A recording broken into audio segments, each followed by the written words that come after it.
Pumayag si Thea na mag-donate itong si Ashley kay Jasmine. Pero ang totoo niyang dahilan ay pera lang ang kanyang habol. Napag-isip-isip ni Thea na kailangan niyang samantalahin ang alok ni Greg para sa kanila para sila'y magkaroon ng malaking pera. Agad na nakipagkita itong si Thea kala Paulo at Marge para ibigay ang kanyang consent sa dalawa. Ngunit may pag-alinlangan itong si Marge. Nagtataka siya bakit hindi umano kasama ni Thea itong si Edward. Pinaniniwala ni Thea itong si Marge at Paulo na siya'y nakonsensya umano sa kalagayan ngayon ni Jasmine.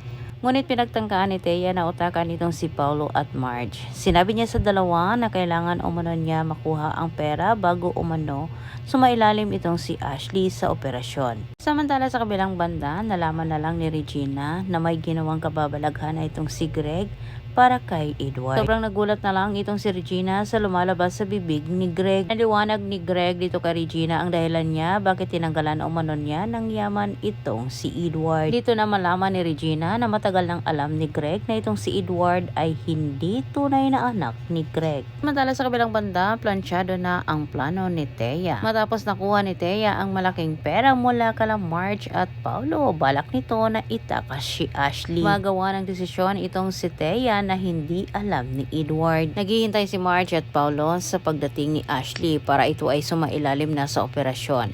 Pero itong si Thea ay palihim niyang itinakas itong si Ashley. Kontra ni Ashley ang kanyang ina at pinaliwanag naman ni Thea ang kanyang dahilan. Ngunit si Ashley ang natatakot sa ginawa ng kanyang ina dahil sigurado siya na kapag makarating umano ito kay Greg, mahuhuli itong si Thea at kulong ang bagsak. Talang nagtataka naman itong si Regina, Marge at Paulo sa tagal umanong dumating ito ni Thea. Dito ka ni Paulo natawagan itong si Thea pero hindi rin niya ito makontak.